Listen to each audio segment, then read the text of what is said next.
as soon as you sit in sitting practice, then I'm sure you've noticed that the first thing you find is your thoughts. Yeah? Racing round and round inside your head, going off lists and things people have said to you and stuff like that. Songs is quite normal for me, to be honest. Crap songs. Stuff. That's what the quiet mind does. It starts to fire off because that's what's happening all the time while you're active anyway. It's happening all the time because it's trying to interact with everything around you, and then as soon as you're still, you just become aware of it, and that's what's firing off inside your mind. So there's normally two processes that take place. First one is if we have, I don't know, what should we call it? Should we call it thoughts? It's not really thoughts though, is it? Because thoughts almost imply something intelligent. But what comes out of your quiet mind while you're sat in meditation is rarely intelligent. It's crap, isn't it? Everyone thinks you sit there and you get these profound insights. It's not true, is it? What goes through your head? Is it profound? A lot of the time it's not. It's just nonsense, isn't it?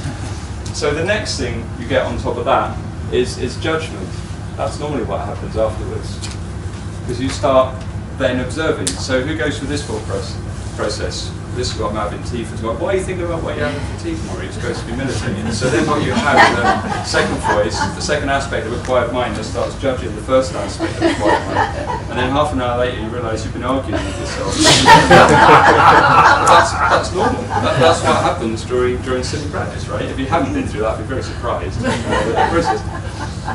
The problem is that if that starts to happen, what you have a tendency to do is want to then stop the mind. So then the next mindset that's normal is for people going, no, I've got to be quiet with my mind, I've got to shut my mind up. Then everybody, even though they know, you might have read, right, don't force, let them all float past like a cloud, which is a very nice analogy for very what to do, but everyone starts to force their mind to shut up. But what happens when you force is, remember, we're not talking about something intangible, we're talking about the energy, the substance that sits behind it with an alchemy. So the chi, the vibrational frequency behind your thought process, will contract, essentially. So what you do is you create condensing, okay, a solidifying of that process by creating a clash. Yeah? As soon as I solidify something, then all it does is it goes deeper down into the system and then attaches onto the acquired mind. So by the very act of resisting, what you do is you strengthen those layers. Yeah? So that becomes the first challenge, and all you've done is create more stuff that you've then got to work your way through. So in fact your meditations become backwards. Yeah. So then the next thing that happens after this is you learn not to do that. You just sit and you just observe and what have you. And then gradually what happens underneath then is you find emotions. That's what normally has to happen, because underneath those thoughts there has to be there has to be emotion. There has to be an emotional energy behind everything. You can't have a thought without there being an emotion behind it. And then everyone tries to come up with mundane things like, right, picture and pencil sharpener or something like that, something that can't produce an emotional reaction. But actually it does. But that emotional reaction can be very, very small, right? It might be something you don't think of, but then if you think of something really extreme, dinosaur mauling its way through a playground or something like that, it might produce really strong, but that might produce really strong emotional reactions behind it. But it's all on a gradient, but there's still an emotional content to that thought process. The reason is because within Taoism, if this is congenital mind in here, okay, then that stillness operates according to the movement of 5 key components that are called the 5 spirits. And what they're discussing is 5 key energies that move around within that space to create the potential for something to take place. What they do as they come out is they produce an energy, they produce a movement, a vibration out of that system, and those are the emotions, or the key categories of emotions that a human being can experience, or an animal, I suppose. These emotions then produce the energy that then transfers the thought from congenital nature through to acquired mind. So that's why everything has an emotional charge behind it, and it's starting to take place. So then your process of meditation is to move backwards through all this, arguing with yourself, forcing yourself there, and getting through into the emotional content that sits behind it. Yeah.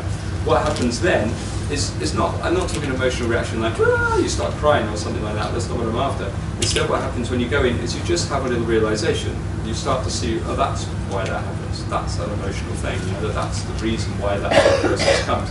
And gradually what you get is a a level of awareness starting to appear from within your practice. Now, the structure becomes important because that level of awareness on its own does nothing within a tradition like this, because it's an alchemical tradition. It's trying to find an energy to change, right? So if my structure is bad, okay, and I'm not assisting it by creating that right shape, then what will happen is I'll come in, right, I go through that process, I get in, and oh, that's why that happens inside my mind, and then nothing changes, okay? It just stays exactly the same. You just have a realization of why you are the way you are, I guess.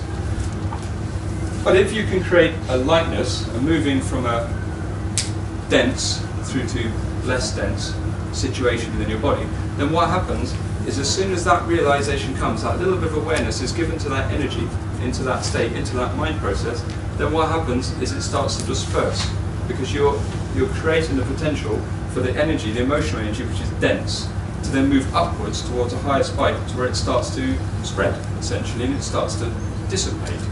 After a while, you can actually experience this, because you have a thought, you have a process, you actually start to feel it, you see it, there's the energy moving in, and then you see it disperse, and then your body feels light, and then another thought pops in, because there's always another one, and that's the process that the mind starts to go through. The reason we want to sever these is because your emotion produces a thought, okay? Produces a thought pattern, and everybody will start to gravitate towards a particular thought pattern. So somebody who has certain experiences, a certain life, will tend to then see everything from the point of view of anger, or frustration. Somebody who has another experience will tend to see everything from the point of view of woe is me, or something like that. It's really individual, but it depends on what your experiences are, and the more that happens, the more that starts to change the energy in your body, and that becomes your standpoint for everything that you experience, right? That becomes your platform through which you view life. As that then produces those thoughts then produce more emotions, okay, of the same type. So it starts to create a cycle, so that starts to cycle out of control, and that's why you get extreme sort of mental states, and that would turn into, in extreme cases, like just irrational rage in people, or like deep-seated depression and suicidal tendencies, and other people, there's sort of deviance from the centre that makes the mind really, really hard to work with, yeah. Now, to try and do that just in a kind of exploring of the mind way, I think is quite challenging. But to simply sit and observe, form the correct shape, relax and use your body as a trigger to open everything up, I think is much easier. Because actually after a while, the very fact that you have mastered form and the ability to sit and create that movement from dense through to ethereal within the body, and a gentle awareness of what's taking place in your mind, naturally starts to disperse that energy, which then starts to change. So essentially, as a form of meditation, it's quite simple. You don't have to do anything. It does it all for you. All you have to do is study the body and then just observe. Gradually, as the mind starts to become stiller, because these starts to sever, then it pulls the mind back to a central state.